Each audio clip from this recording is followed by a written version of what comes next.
నమస్తే సార్. నమస్తే. Sir hero Nikhil టీడీపీలో జాయిన్ అయ్యారని తెలుస్తుంది. అండ్ ఫోటోలు కూడా విడుదలయ్యాయి. ఎలా ఉంటుంది సార్ వీళ్ళ జీవితం పాలిటిక్స్లో, అది కూడా ఏపీ పాలిటిక్స్లో? ఏపీ పాలిటిక్స్ అంతగా ఈజీగా అనిపించట్లేదు చూస్తుంటే. ఏపీ పాలిటిక్స్లో అంటే ఇప్పుడు ఇంకా ఎవరు చేరినా కూడా వాళ్ళకి ఏం సీట్లు ఏమి ఇవ్వరు, ఓన్లీ క్యాంపెయినింగ్ కోసమే.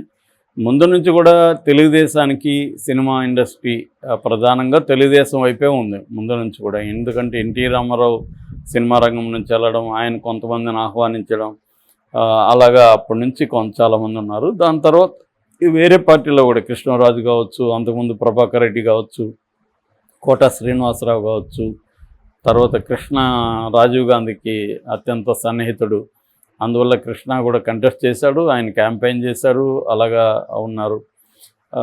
సో పాలిటిక్స్లో ఇంకా విమెన్కి సంబంధించి జయప్రద ఉన్నారు, జయసుధ జాయిన్ అయ్యారు, విజయశాంతి, ఇలాగా రోజా అయితే ఇంకా అందరికి తెలుసు. సినిమా రంగంకి ఆంధ్రప్రదేశ్ రాజకీయాలకి అవినాభావ సంబంధాలు అయితే ఉన్నాయి. అది సౌత్ ఇండియాలో చెన్నైతో స్టార్ట్ అయింది, తమిళనాడుతో పాలిటిక్స్. ఎందుకంటే తమిళనాడులో మనకంటే కూడా వాళ్ళకి ద్రవిడ ఉద్యమమే సినిమా అండ్ రాజకీయాలు రెండు కూడా ద్రవిడ ఉద్యమం చేసింది. అందువల్ల మనకంటే కూడా ముందు, మనకు కూడా రాజకీయాలు నేషనలిస్ట్ పాలిటిక్స్ అంటారు, అంటే జాతీయ ఉద్యమ రాజకీయాలు మనకు కూడా ఉన్నది. అప్పట్లోనే రైతు బిడ్డ అని 1939లో వచ్చిన సినిమాని బ్యాన్ చేశారు ఇక్కడ. సో అలాగా రాజకీయాలకు సినిమాలకు మధ్య అవినాభావ సంబంధం ఉంది. ఆంధ్రప్రదేశ్లో అది ఇంకా స్ట్రాంగ్గా ఉంది. ఎన్టీఆర్ తర్వాత అది బాగా పెరిగింది, కాన్షియస్గా పెరిగింది. దాని తర్వాత చిరంజీవి గారు పార్టీ పెట్టడం, పవన్ కళ్యాణ్ రావడం, సో అలా కంటిన్యూ అవుతుంది. అయితే సినిమా ఇండస్ట్రీ ముందు నుంచి కూడా తెలుగుదేశంతో ఎక్కువ ట్రావెల్ అవుతుంది కాంగ్రెస్ కంటే. కాంగ్రెస్లో అప్పట్లో కృష్ణ అనే ప్రధానంగా ఉండేవాడు. అయితే కృష్ణ ఒకడే గట్టిగా రామారావుని ఎదుర్కొంటూ ఒక అరడజన్ పైన రామారావుకి యాంటీగా సినిమాలు కూడా తీయడం, అవన్నీ అప్పట్లో చేశాడు. ఆ తర్వాత అప్పట్లో మన రాజశేఖర రెడ్డి వచ్చినప్పుడు ఆయనకి పెద్దగా ఎవరు సినిమా వాళ్ళు లేరు. అప్పట్లో మొత్తం మురళీమోహన్ దగ్గర నుంచి అందరూ తెలుగుదేశం, చంద్రబాబు వైపు ఉంటే, రాజశేఖర రెడ్డికి ధర్మవరం సుబ్రహ్మణ్యం ఒకరు, సిసి రెడ్డి అని ఇంకొక ఆయన. సిసి రెడ్డి వచ్చి ప్రొడ్యూసరు, రాజశేఖర రెడ్డికి బంధువు కూడా అవుతాడు. ఆయన ఒక్కడే గట్టిగా నిలబడి చేశాడు ధర్మవరం సుబ్రహ్మణ్యం. ఆ తర్వాత ధర్మవరం సుబ్రహ్మణ్యంకి ఏదో ఒక కాంప్లెక్స్ 150 కోట్ల కాంప్లెక్స్ కూడా ఇచ్చాడని అంటారనమాట. సో ఏదేమైనా వాళ్ళిద్దరే నిలబడ్డారు. సిసి రెడ్డికి అయితే ఆయన 30 ఏళ్ళ నుంచి నెలకు 5 లక్షలు రాజశేఖర రెడ్డికి ఇచ్చేవాడని చెప్తారు. అందువల్ల ఆయనకు ఒక 2000 ఎకరాలు ల్యాండ్ ఇప్పించాడనేది కూడా ఒక వార్త ఉంది రాజశేఖర రెడ్డి అధికారంలోకి వచ్చినాక. అంటే తనకు మేలు ఎవరు చేసినా వాళ్ళని తర్వాత అధికారంలోకి వచ్చినాక వాళ్ళని చూసుకోవడం అనేది ఆయన చేశారు అంటారు. అలాగా ఉంది. తర్వాత జగన్ వచ్చిన తర్వాత కూడా ఎవరు అభినందించింది కానీ జగన్కి ఎవరు ఏమి చేయలేదు. దాంతో అతనికి కోపం వచ్చి వీళ్ళని ఒకసారి చిన్న జలకిద్దామని పిలిపించి రేట్లు పెంచడాన్ని ఖండించి ఇవన్నీ చేశారు. దాని తర్వాత జగన్కి కూడా పెద్దగా ఎవరు పొలిటికల్గా వెళ్ళి చేరలేదు. ఒక ఆలి, పోసాని కృష్ణమురళి వీళ్ళిద్దరే మనకు బలంగా కనిపిస్తారు. కానీ తెలుగుదేశానికి కూడా మురళీమోహన్ లాంటి వాళ్ళు మళ్ళీ వెనక్కి వెళ్ళిపోయారు. ఇప్పుడు యాక్టివ్గా తెలుగుదేశానికి కూడా ఎవరు అంత పెద్దోళ్ళు ఎవరు లేరు. అయితే పవన్ కళ్యాణ్కి ఇప్పుడున్న ఐడియా ఏమంటే తన వైపు నుంచి కొంతమంది సినిమా వాళ్ళని పిలుద్దామని ఉంది. అందుకని మన ముఖ్యంగా ఆ కాంపౌండ్లోనే 1 డజన్ మంది ఉన్నారు కదా హీరోలు, మెగా కాంపౌండ్లో. సో వాళ్ళల్లో కొంతమంది ఇంట్రెస్ట్ ఉండేవాళ్ళని వరుణ్ తేజ్ ఆల్రెడీ వెళ్తానని చెప్పాడు, రామ్ చరణ్ తేజ్ నేను వెళ్తానని చెప్పాడు. ఇలాగా వాళ్ళని దించే అవకాశం కనిపిస్తుంది. ఆల్రెడీ నీహారిక కూడా తిరుపతి నుంచి కంటెస్ట్ కూడా చేస్తుందన్నారు. మళ్ళీ ఏమో కంటెస్టెడ్ లేదు కానీ తను క్యాంపెయిన్కి వెళ్ళే అవకాశం ఉంది. సో వీళ్ళందరినీ ఏంటంటే షార్ట్ ఇంకా ఎన్నికల దగ్గరికి ఒక 20 days అలా ఉన్నప్పుడు వీళ్ళని రంగంలోకి దించితే అది ఫ్రెష్గా ఉంటుంది మెమరీ ప్రజల్లో అన్న ఒక ప్లాన్ అయితే కనిపిస్తుంది.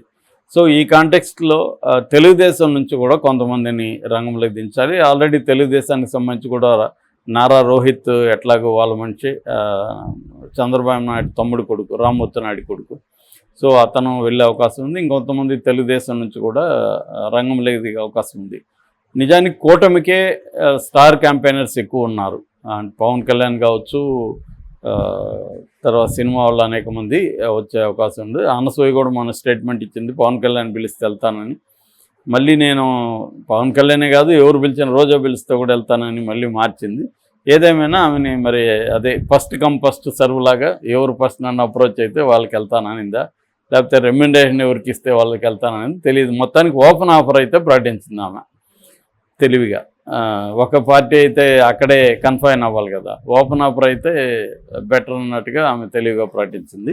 ఈ కాంటెక్స్ట్లో నిన్న నిఖిల్ సిద్ధార్థ్ ఎవరు ఊహించలే ఇతను ఇంతకుముందు ఎప్పుడు ఇతను పొలిటికల్ స్టేట్మెంట్లు ఇవ్వడం కానీ ఒక పార్టీ తరఫున మాట్లాడడం కానీ ఎప్పుడు కూడా చేయలేదు. సడన్గా వెళ్ళి నిన్న లోకేష్ దగ్గరికి వెళ్ళి అతను తెలుగుదేశంలో చేరాడు నిఖిల్ సిద్ధార్థ్. అతను బేసిక్గా మహబూబ్ నగర్ అతను యాక్చువల్గా, మేబీ ఆరిజిన్ ఏమన్నా ఆంధ్ర ఉందో తెలియదు కానీ మహబూబ్ నగర్, వాళ్ళ నాన్న కావలి శ్యామ్ మహబూబ్ నగర్ ఆయన. అయితే ఈ అబ్బాయి పుట్టింది మాత్రం బేగంపేటలో హైదరాబాదు. దాని తర్వాత ఇతను ఫస్ట్ హైదరాబాద్ నవాబ్స్ సినిమాకి అసిస్టెంట్ డైరెక్టర్గా జాయిన్ అయ్యాడు. అట్లా చిన్న మామూలుగా అసిస్టెంట్ డైరెక్టర్గా ఉన్నప్పుడు ఎవరు లేనప్పుడు ఆర్టిస్టులు వీళ్ళ పెడుతుంటారు, ఏదో డ్రైవర్గానో చిన్న పాసింగ్కో ఇలాంటివి పెడుతుంటారు. అందువల్ల ప్రతి అసిస్టెంట్ డైరెక్టర్ యాక్టింగ్ చేస్తుంటారు. అలాగే ఇతను మెల్లమెల్లగా యాక్టింగ్లోకి వచ్చాడు. ఫైనల్గా హ్యాపీ డేస్లో 2007లో వచ్చిన శేఖర్ కమ్ముల సినిమాలో ఇతనికి వన్ ఆఫ్ ద క్యారెక్టర్స్ ఇచ్చారు. అట్లా పాపులర్ అయ్యాడు. దాని తర్వాత యువత, స్వామిరారా, కార్తికేయ, కేశవ, కార్తికేయ 2, ఈ మధ్య లేటెస్ట్గా స్పై అనే ఒక సినిమా వచ్చింది. ప్రజెంట్ స్వయంభూ అనే ఒక సినిమా స్టార్ట్ అయింది. తను సడన్గా మరి టికెట్ కోసం ఏమి ట్రై చేసినట్లేదు, వచ్చి జాయిన్ అయ్యాడు. ఆల్రెడీ సుమన్ కూటమి తరపున ప్రచారాలు చేస్తున్నాడు.